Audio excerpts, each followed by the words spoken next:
Salutations, Shades, and welcome back to your one-stop shop for all things strange and unusual, Talking with Shadows, the conversation everyone has, but no one wants to admit to. Here with your host, Vic Whately. And Marcus D. And thank you for tuning into this awesome episode on alien abductions. Yeah, we're finally getting into the meat of this. Yes, we've been spending weeks lurking in Facebook groups, reading books, watching videos, and now we finally are going to reveal some of our thoughts on the alien abduction phenomenon.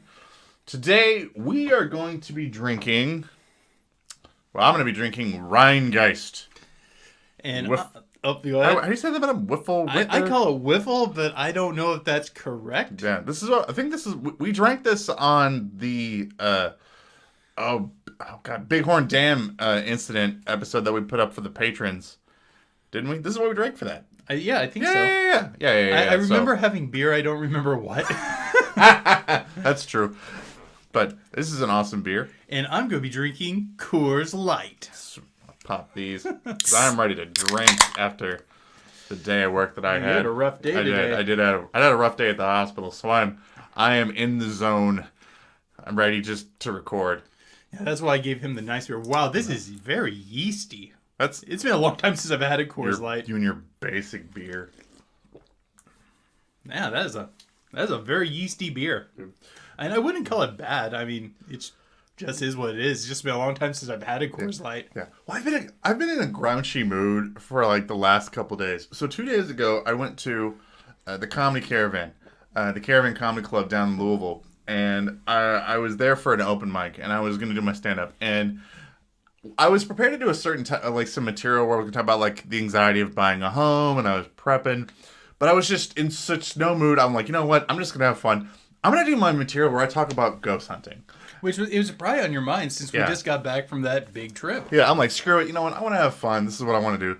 So I'm going to talk about ghost hunting because it's always so funny at a lot of these open mics because guys always do materials on their junk. They'll do material on their kids and stuff. And then here comes Marcus D going, let's talk about ghosts. It's just a strong pivot. And I do my stuff and it was going really good. And I get done. And this guy comes up to start talking to me. And he goes, yeah, man, I thought, you were kind of funny, man. But, that ghost stuff's not real, right? And I said, well, man, it's debatable, I do have a podcast where I talk about this. And I've done dozens of investigations. And I've had personal experiences. And he goes, no, man, but a lot of stuff's just a waste of time. A lot of my kids are into that. And this dude would not let up. And I'm being nice. If anybody knows me in real life, I'm a nice guy. I let stuff go. And I'm just like, you're a nice guy. I don't know about that. Let stuff go. To a point. You're currently talking to us about a guy who wouldn't stop talking to you a few days ago after a comedy set. I'm not convinced you let stuff go. No, I didn't let this go. Because he just wouldn't stop. Yeah, it's not real, man. It's a waste of time and money. And I finally snapped. And I just went, look, man, I'm not going to be told that I'm wasting my time and money by a guy who looks like he has scratch-off lottery tickets in his floorboards. Yeah. Tell me I'm wasting time and money. Whatever. Oh, man, but the guy was just awestruck when he was just like, what? And then I'm like, no, I'm just kidding, because the guy was a lot bigger than me and I didn't want to get my ass kicked. So, just like, slinking away. He couldn't be that much bigger than you. You're a tall guy. Well, he was stockier than me. Oh, got you. And, so I was down there with somebody else, and I'm like, I can't go to jail. I gotta drive home with this guy. So that's kind of why I was like, I'm just gonna get away now. Got my jab in. So did the set go well? Yeah. It went well. It's always so funny because after I do that material, people really always like to come up to me and talk to me about like my experiences in the paranormal and stuff, and it's always super fun to chat with people about it because I'm telling you now, like there's very few people that ever just go up there and just legitimately say I'm a professional paranormal investigator, and then I'm always like, yeah, you guys probably thinking, yeah, you look like you got a lot of free time on your hands. Like, 'cause the room just goes quiet immediately after I say that.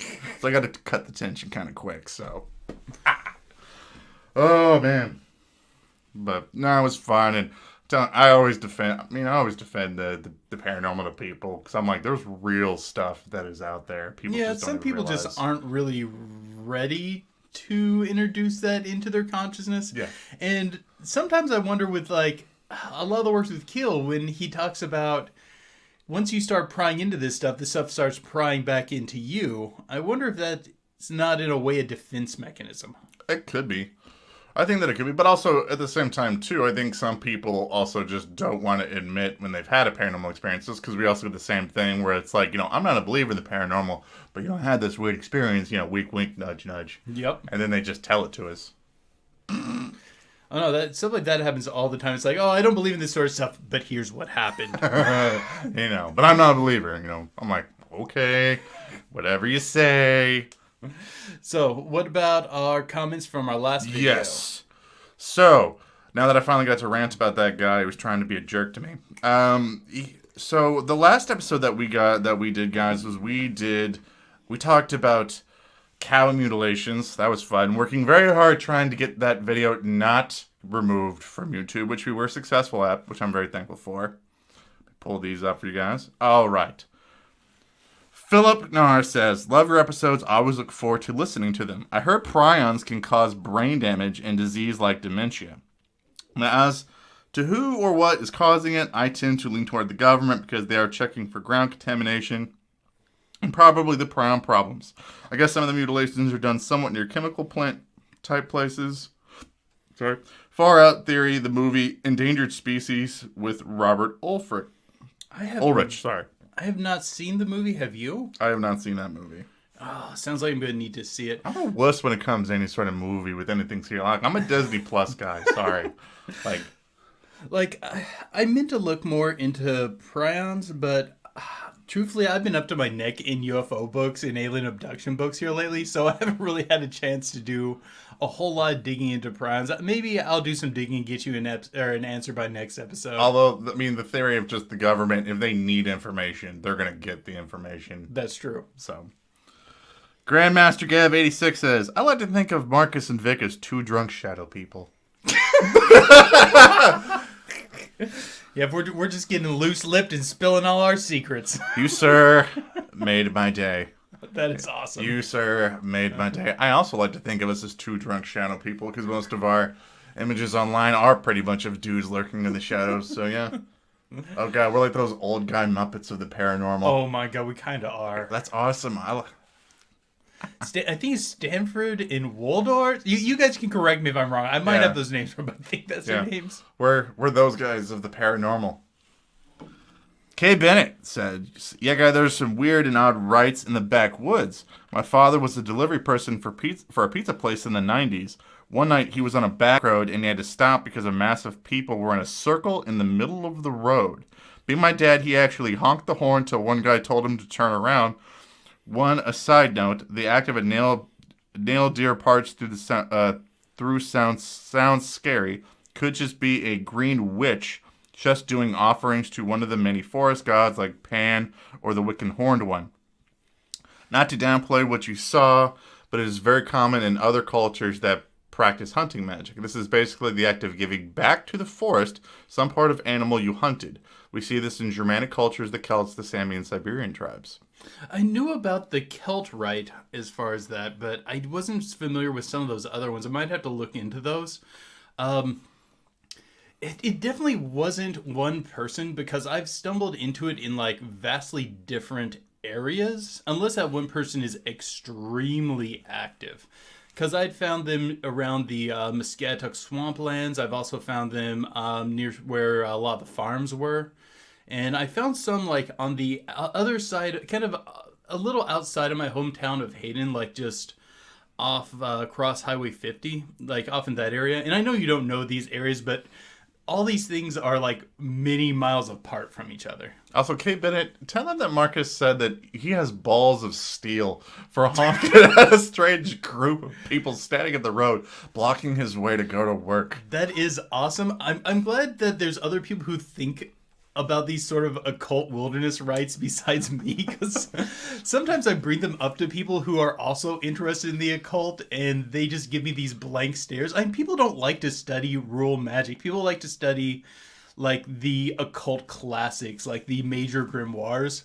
And when I bring up things like Appalachian magic and backwoods magic, I get blank stares all the time. Dude, we get blank stares all the time for the stuff that we tell people about stuff in the paranormal.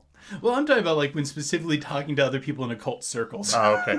No, I was at another open mic last night here in Evansville, and I was just telling the story of the shadow animal that I saw, and the other two comics are just staring at me like Ghost White, and I'm like, guys, that's just basic stuff. I don't know if you guys are ready for some of the stuff on my podcast. You guys might want to ease into it a little bit. Sorry. Jerry Young says, great episode. Honestly, never paid much attention to the topic, but this has really piqued my interest. So glad the censor police haven't gotten their panties in a wad and took it down. I agree, Jerry. I agree. We are constantly paranoid that YouTube is going to take one of our videos down for some of the stuff that we say on there. Also, if you find something interesting while you're digging around, shoot us a message about it. Absolutely. You know, I had known of this phenomenon. I had not looked into it a whole lot, mostly because I have a very sensitive stomach, but I did it for you guys, and I got into this stuff, and some of the stuff that I just found in it was just baffling to me. And again, it plays very much into the stuff that we're talking about today with alien abductions, of just strange things like this happening, and then just people just not even realizing how much this is a thing. All right. Are you ready to get into alien abductions? Oh, yeah. But the question is, where would you like to start? Because there's a lot of directions. This is a big subject matter. You know, I did not know a whole lot about alien abductions prior to going into this month. I'm not going to lie. You know, I had to start at it from pretty much from scratch. So what I decided to do was I decided to join like a lot of Facebook groups on the topic of alien abductions, which I didn't even realize that there are. I mean, I'm in like dozens of paranormal groups, and I realized that I wasn't in any alien abduction groups, and none of that subject matter actually even came up. Yeah, you actually thought abduction was something that people didn't talk about anymore because you hadn't really seen it on any of the message boards. No. And remember, like I'd point out, well, they usually don't like to post this as paranormal. You have to go into their own message boards. I know, and the groups are very closed, and I can understand why. Trying to get into I was denied entry into a lot of these groups, actually, because most of the Facebook groups that I was trying to get into had these long questionnaires about if you've been abducted, if not, why are you trying to get in them. I had several moderators that actually messaged me asking me what my intentions were by trying to join the group, and I was very open and honest, saying, you know, look, I'm a paranormal investigator. You know, I do a podcast on the paranormal, and I don't know a whole lot about alien abductions, and I want to learn more. And I got into a few. There were some that they just flat out declined me being invited to. Well, there's a big issue with people who have been abducted being ostracized. Because for many people, this is a extremely traumatic event. But it's a traumatic event that most people do not believe in. So when you try to express that you've had this traumatic moment in your life, and then it's met with disbelief and ridicule, that just compacts the trauma. And I think a lot of people who have been abducted have been having to deal with that almost their whole life. I definitely get why they're so protective. And I remember back when we did the episode on mental health, and the paranormal, and I found this researcher who wrote a paper when he was talking about trying to reach out to therapists that actually deal with abductees. And he was finding that they were super secretive and super guarded about disclosing any information on even some of their clients. You know, so... But, I mean, I think we both know how the general psychiatric world handles accounts of alien abduction. Have you heard... Oh, yeah. It's just, it's just written off. Yeah, I've heard doctors say, no, that didn't happen. aliens don't exist. You know, I've even seen times in which doctors even ask that as a litmus to even letting patients out to their delusions. Like, Yeah. Like, do you believe that you were abducted by aliens? And I can tell it in the patient's face when they just said no. Like, they're looking away, they're looking down, they don't want to admit it. Yeah, but in this case, they're just being smart because they're probably not going to get out if they say yes. So, like, the psychiatric world does not handle this phenomena well at all.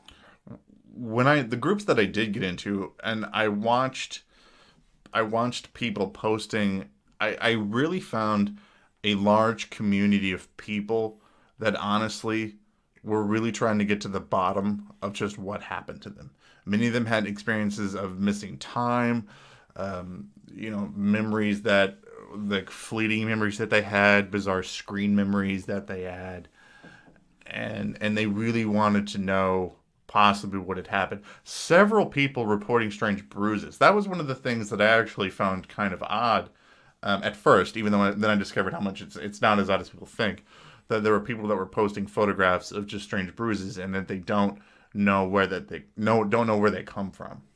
Yeah, I know. Like, there's certain situations like ear bleeds, nose bleeds, things like mysterious like scarring happens in like a statistically higher amount with people who claim abductions. Especially nosebleeds and ear bleeds are the really ones that people talk about a lot. And statistically, it is a lot higher in people that claim abductions than, say, in the standard population. And I tell you this, I found a lot more groups expressing negative views towards alien abductions. We what was it? We recently had World UFO Day. I think that was not too long ago. And I was in these groups when this was going on, and they were like, abduction is not a joke. Yeah, well, think about it from that sort of perspective. Oh, yeah. The world is effectively celebrating something that is something that has been extremely harmful in your life. I imagine it's one of those things where it compacts the trauma. But let's hit hard out of the box here. I got a big one, and I think that it would be a great one for me and you to talk through. Mm-hmm. Okay. I think we both agree that there's forms of psychic manipulation going on when it comes to abductions. Screen memories, changing memories, hiding memories, messing with details of memories. Mm-hmm. But I know also both of us are skeptical to various degrees on hypnosis. Correct. I want to tackle out of the box how should we go forward with this when we have an issue of, we know that memories are being messed with, right? But we also know the techniques being used are subprime for getting good details. So there's this huge disagreement in like abduction research on whether or not, like, I think if you use just basic surveys to just question people about alien abduction versus another group of people, like a big proponent of the use of it, Dr. Jacob Green, who's written like 3 books, huge books on the abduction experience that use like regression therapy. He's the guy who did not The Agenda. Well, Walking Among Us, The Threat. The Threat. I just got done reading The Threat. And I was thinking that was the author. And the third book that he wrote, which is also really good, Secret Life. That's the other book that he wrote. If you guys are looking for some really good recommendations on abduction books, even though I don't completely agree with his methods, these are good books to get because it will provide you a lot of information, I think, on the abduction experience. Oh, I just, like I said, I just finished The Threat, and I highly recommend it. No matter where you stand on the hypnosis aspect of it, it is the best breakdown of motive of aliens that I've ever seen. Okay.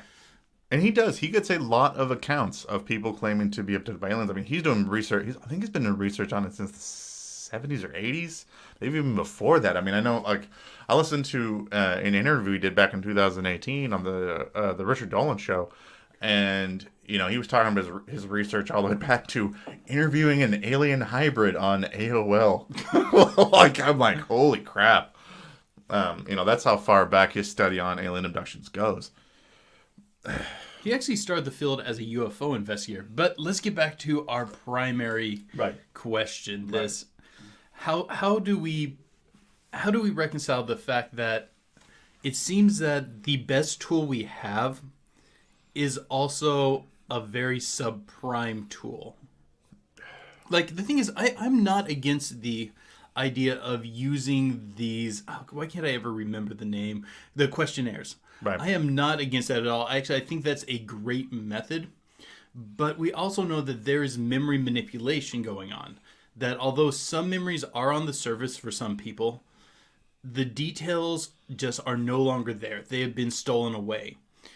And without those details, it's going to be difficult for us to make any sort of progression. But the methods of garnering those details are both A, potentially traumatic for the person who's already a victim, and also B, not the world's most reliable method. I think it's still possible to use modern cognitive therapy to treat some of these issues of people not being able to remember their alien abduction experience. You know, we treat people already that have things like, Alzheimer's, dementia. People that have had post-traumatic, PTSD, all those things that repress a lot of these memories. I think the first step is, removing the stigma when people come forward with reporting some of these, which I think is a tall order to ask for anyway, because anybody with a mental illness, it's already has a stigma, and it's a tall order getting anybody with a mental illness to come forward. Or even people who don't have a mental illness who's simply been accused of it. The thing is, every time that someone tries to share and gets pushed back, that's like throwing another block on something that already has blocks on it. It's just going to make them more likely to bury it further. And I agree with you that if we could get over the stigma, we would be able to get to the root of the matter much more easily.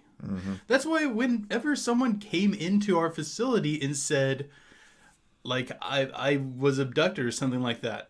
Now, I never would straight out disbelieve them out of hand. Now, due to the professional therapeutic rapport, I can't sit there and be like, oh, no, man, I'm certain you were abducted or something like that.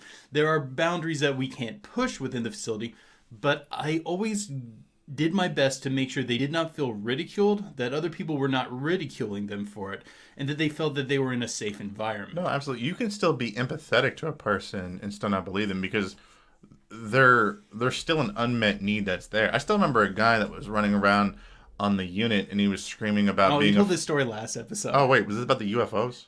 Oh, I thought you were going to tell No. My bad, everybody. Yeah, my bad. I'm the jerk here. Yeah, no, I used this example at work, by the way, guys. I thought you were going to say the one where the guys running around yelling about the owl. No.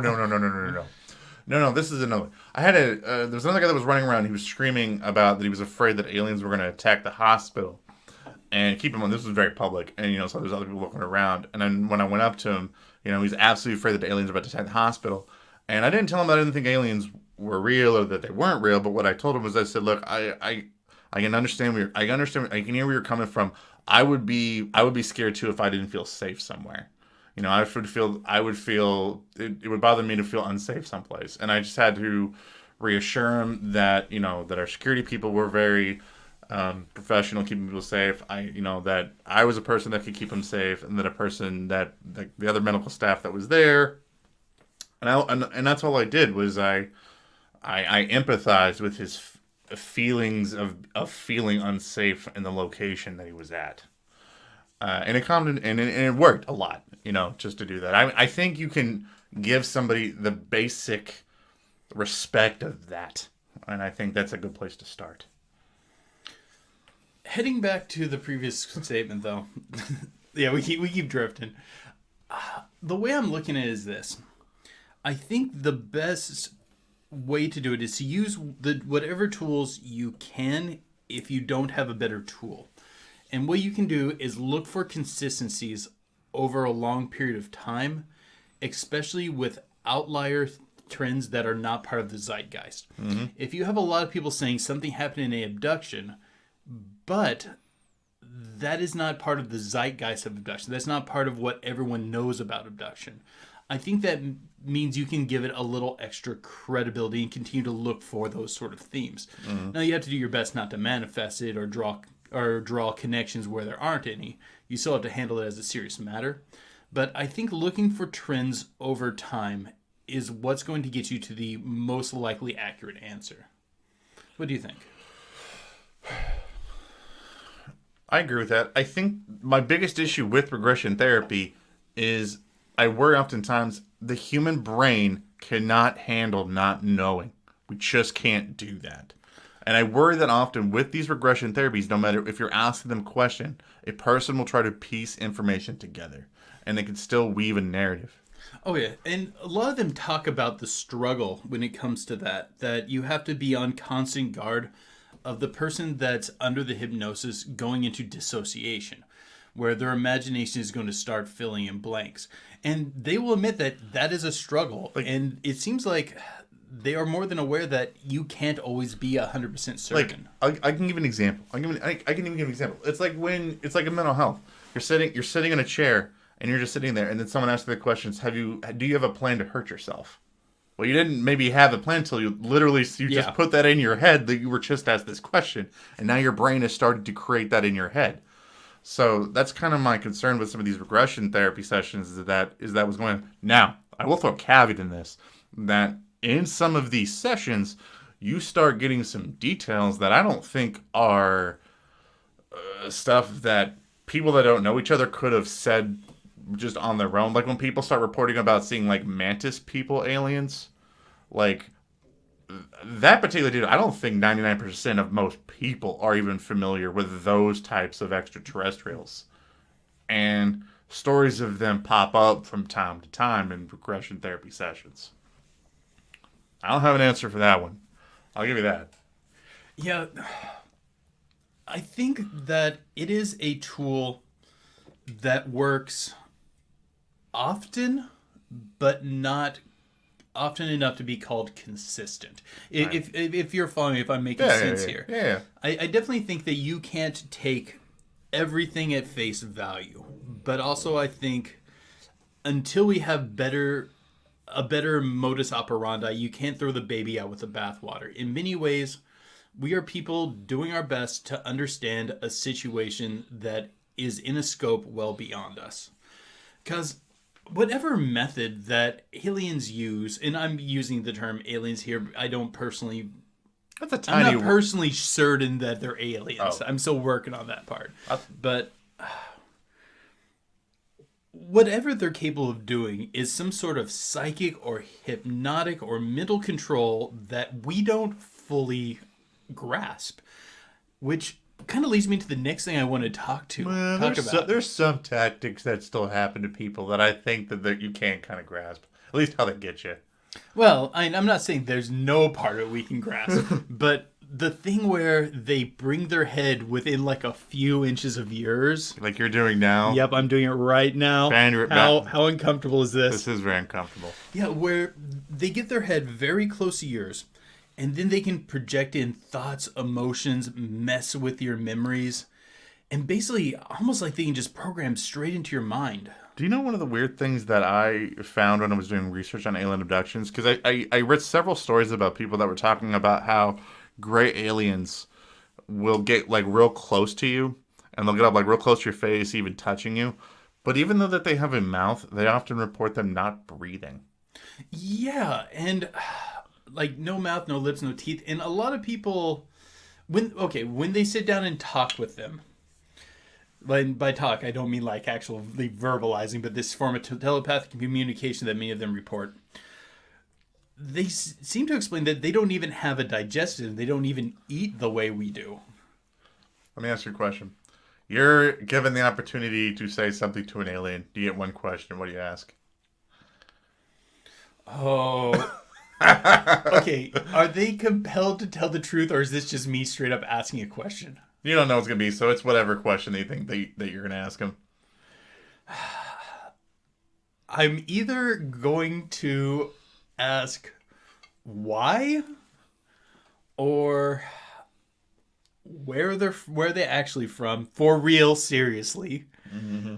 But the thing is, I don't think I get a truthful answer to either, so I'm probably just gonna tell them to go screw off. I'm not gonna say that, but we try to keep our show PG-13, so I can't say the word I want to. I want to know if I can get a ray gun. If they're gonna send me back, can I get one of those ray guns? Oh, that's a waste of a question. They're not gonna give you a ray gun. You don't know that they won't give me a ray gun?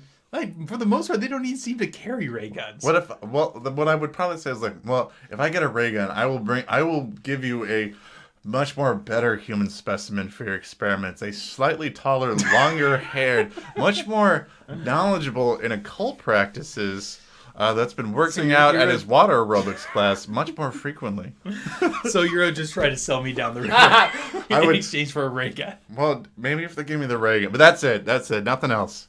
They couldn't sell me anything else except that ray gun. Okay, so do you feel like they're just a psychic species, or do you feel like they understand the act of hypnosis just dramatically better than us, or do you think they're enacting some form of technology that we as of yet don't know about? What do you think's happening here when they get real close and then they can affect your mind and behavior? I think it's one of two things. I think that one, the human brain is also programmed to try to protect itself. I think so. Going in, we don't want to try to remember traumatic events because it bothers us. So I think that already kind of puts us at a disadvantage for the horrible experience that is alien abduction, that is being abducted by aliens. And I think that it might actually be something. I think it might actually be chemical. I think there could be something that's going on with that could be causing it too.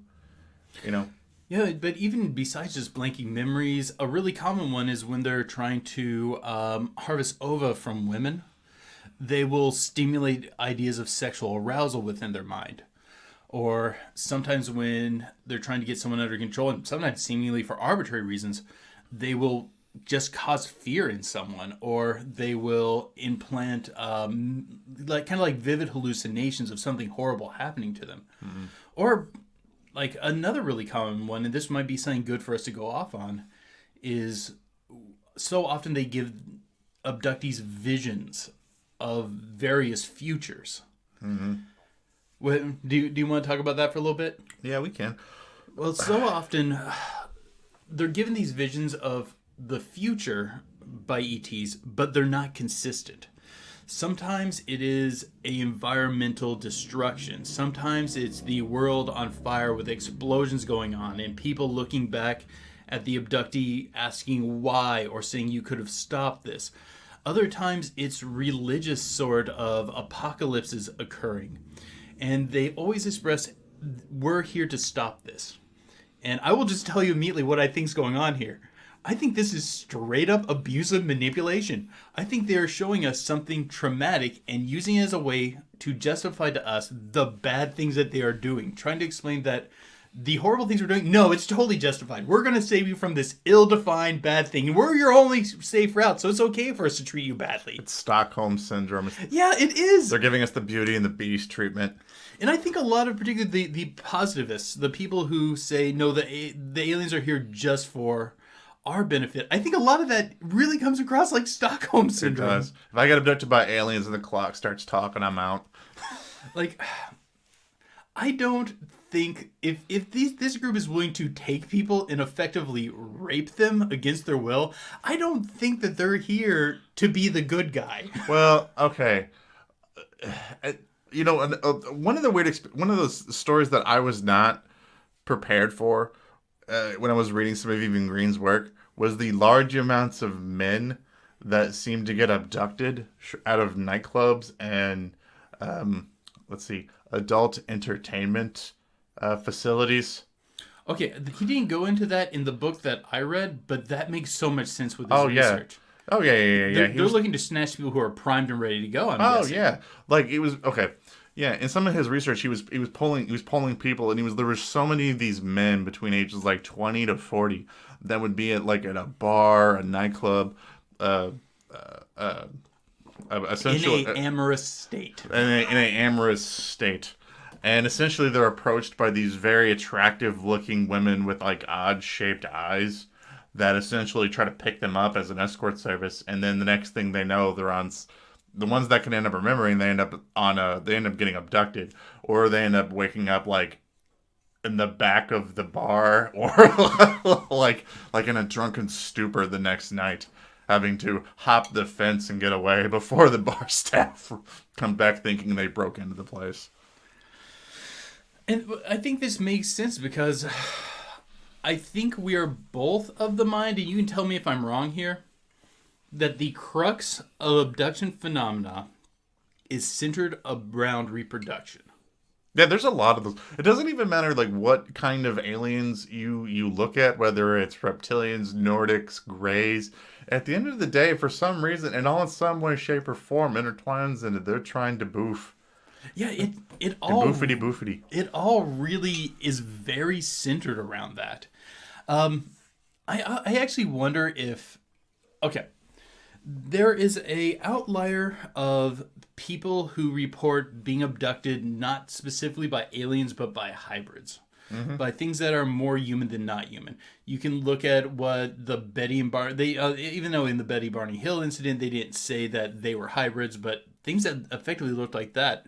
I almost wonder if the Nordics are a case of people being abducted by successful hybrids, ones that can very easily blend. Well, in the hybrid story, they really actually like start picking up, and I mean like hybrids, and like if you in your mind thought kind of what like a very attractive human woman with some like large almond shaped eyes, with platinum hair esque thing, like a lot of those stories actually start popping up even in the late 90s and early 2000s of people that have reported of being abducted. They even pop up even more. But I often wonder if this isn't different groups of aliens. Or we're just on phase 2. Yeah, I think that we're just looking at the different stages. Yeah, and I liked Green's discussion because it was so funny because the question that I had going into alien abductions is, well, what about ancient astronaut theory that like aliens have been around since like, the dawn of time for thousands of years? And I love Green's response. He's like, it doesn't matter. He goes, there's absolutely no way, shape, or form that we're going to figure out, if aliens were here 3,000 years ago, unless they tell us, which chances are kind of slim. But if the whole time that they've been here is for, like, because they're after our seed or our genetic DNA, he doesn't think that it would have been in ancient times, because it wouldn't have taken that long, essentially, for the hybrids essentially to overtake us. Oddly enough, yeah, he did was it a Gallup poll? He did some sort of poll where he basically set up a criteria where he's asking people questions about the sort of trends he sees in people who are abducted without ever asking them if they were abducted. And he found that a lot of people said yes to a lot of the trends there. He actually speculates that many people have been abducted, way more than realize they have, or are potentially even hybrids that have been allowed to stay on Earth. Yeah, because it seems like they're trying to infiltrate our gene pool. Yeah, but with the hybrid thing, a lot of the stuff that he talks about that is like with alien hybrids that they have really just bizarre behaviors and mannerisms. Okay, do you? Oh, I know. Let me be a party pooper here, because this is a great thing for us to talk to. But let's save this part for the hybrid episode. Because I was about to jump into it, but then I'm like, wait. Let's save this for next week. What was the thing that surprised you the most about alien abduction phenomenon? That it fits together in a sensible way better than I had initially thought. So before this, I had a pretty okay grasp on ufology and alien abduction, but I've read so many books in the last month and a half on the subject, trying to get a better idea of it. It all fits together, abnormally well. It all seems to be very focused around reproduction. A lot of their motives kind of make sense. Like, for just to use an example that we already brought up, grabbing people that are already in an amorous state. revisiting people who are fertile. And there have been people who've recovered memories of basically ongoing projects where they have been selected because they meet certain criteria, and then them being slowly weaned out of it as they age because they no longer meet that criteria. Now, the exacts of why I can go back and forth on, but there is definitely a streamlined goal here. For me, I found it was very odd how often abduction seems to run in families, and how if, several of the people that were in the group that I watched, they would post their personal accounts and they would talk about how their mother had been abducted and their grandfather had been abducted and his great grandfather had been abducted. The weird thing is, as a kid growing up learning something about that, I couldn't imagine the terror of life thinking at some point like an alien may actually come after you. Well, a lot of people, it's not, in a lot of families, it's not ever vocally expressed, except for on these rare moments where, right, hey, I had this weird thing happen to me, I'm bearing my soul, and then it being disclosed, yeah, that happened to me too. Yeah. It's usually in these groups or these families, it's not something that's talked about because you don't want to explain to your child, like say before they're of that age where they generally start getting taken and experimented on. Like say your 5-year-old comes up to you for the first time saying they saw the little gray men in their closet. You don't want to explain the horrible things that are going to happen to right, them later on in life and then have to tell them, I can't stop it. Think about that as a parent. These horrible things are going to happen to you. They've happened to me, and there's nothing we can do about that. Mm-hmm. A lot of people don't want to inflict that sort of despair on their own family. Mm. It's like, I can't say that I get it because I haven't lived through that experience. To the best of my knowledge, I'm not an abductee, and to tell you the truth, I'm one of those people, I don't think I want to know if I was. It's like, I don't want to pry open that box there. If I was taken at some point, I don't want to have to accept that I have no place safe. I'm okay with leaving that box shut for myself.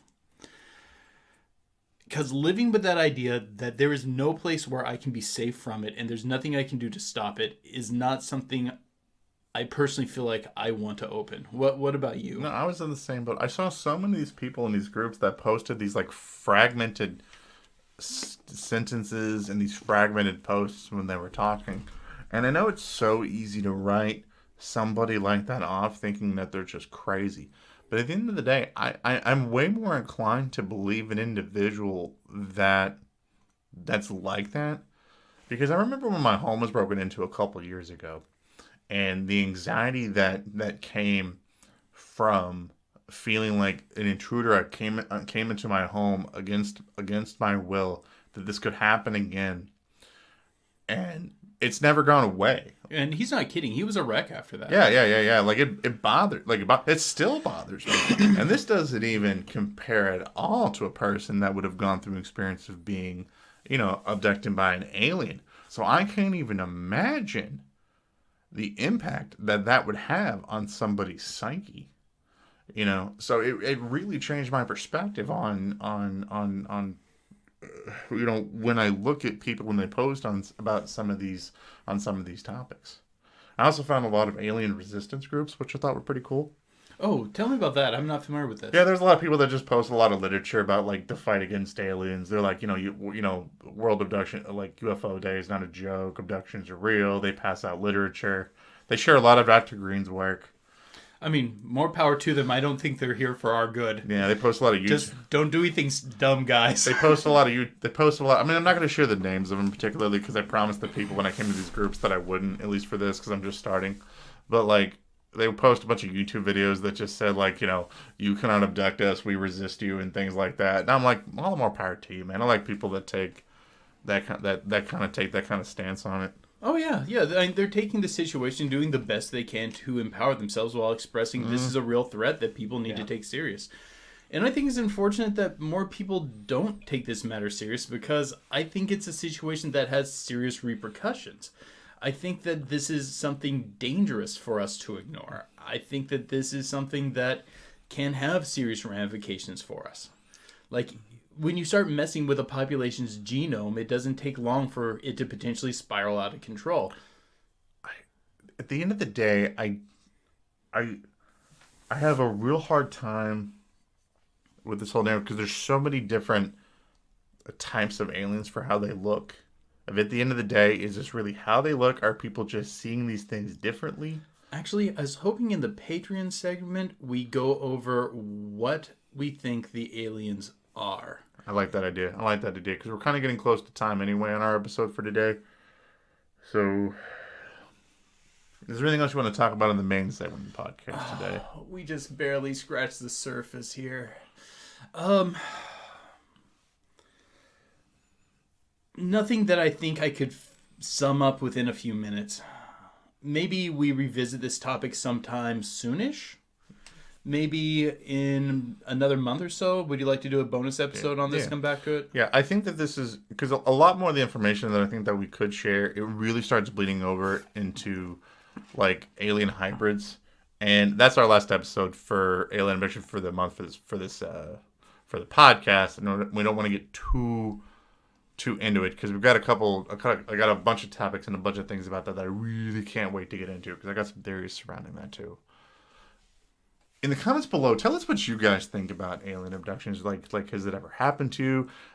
Do you think that it's real? Do you think that it's not? What's your guys' particular take on all of this? Do you think there's a reason? Do you think there's a motive behind all of it? Do you think it's, actually the one thing that I didn't even really get into. I know we talked so much on this about how alien abductions are negative. We didn't even get into like the people that even report that the positive experiences. Oh yeah, and I would be all about talking about Okay, I know that we have a really, really tight recording schedule this month because of what happened early in the month where we couldn't record because of some family tragedies.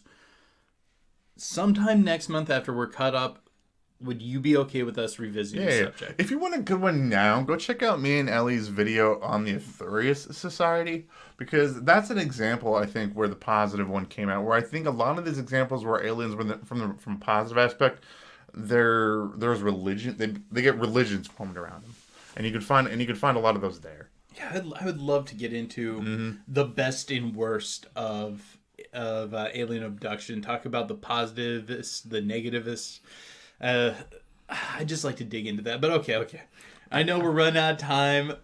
We just didn't get to as much as I would have hoped this episode. It's just a big topic. Yeah, but comment below. That's one of the best ways that you guys can help out this podcast. If you guys like the podcast, don't forget to like. If you're listening to us on YouTube, hit the notification bell. Subscriptions don't mean a whole lot, but if you hit that notification bell, you're more likely than not to be able to stay up to date whenever we put out a new episode. But subscriptions will get us to our first plaque, so please subscribe as well. I want that plaque. And if you're listening to this on any other platform like iTunes or anything, leave us a review. Leave us a review. It's another great way to help us. A great way to help us out. But until next time, guys, keep believing. Because we'll keep listening. All right, guys, we're going to slide into the Pillow Talk segment of the podcast. If you guys want to check out the rest of this podcast, all you got to do is go over to our Patreon and sign up for as little as $1 a month. You guys get all of the extra content all of the extra time we put out in all of our podcasts, as well as all of the bonus episodes that we put up exclusively for our patrons, such as our Big Horn Dam incident video that we put up featuring a 15-foot Bigfoot. That's actually a pretty damn good discussion. That was fun. Yes. Also, you get to see what our glorious mugs look like. On second thought, maybe you shouldn't, because we're not that attractive. Maybe I like the idea of you guys thinking of us as drunk shadow people. Maybe you're not, but I'm flipping glorious. For $2 a month, you guys actually get to vote in our monthly poll, where you guys get to vote on what the topic of our theme is going to be for that month. Leading into April so far, paranormal government projects is currently winning, which I'm super looking forward to. But if you guys want to shift the vote, we also got hairy humanoids, ghost towns, as well as time and space anomalies, which are very close behind. But let's get into what are these mysterious visitors that cause abductions. Do you want to start off, or do you want me to start us off? Well, like if you look at the work of Green, like we were talking about all through the episode, he thinks that essentially they're just one giant cabal group of aliens working together under these like mantis insect people. Which I think is pretty. Because anytime anybody ever says like alien abduction, like that's such a simple word with so much under that. Because aliens is a very simplified word. Because some of them look radically different with Greys, Nordics, Reptilians, Mantis people. Like, so it's really hard. I've always said that, like, how do we not know that? Are they acting independently? Are they acting together? My response to that would be I partially agree with him. I think that these are entities that are working under one quote-unquote banner. I didn't know about the Mantis people till I started doing this. Really? Now I got to worry about. Well, I heard of them, but I didn't realize that there's like legit Mantis people that might be. I've heard we got to worry about the lizard people, but now I got to worry about bug people too. I think they're different stages of their genetic manipulation. But I'm not convinced that they are aliens. And I'll make my case here in a sec. And if they are aliens, I don't think they're from the Pleiades. If they are aliens, they're from somewhere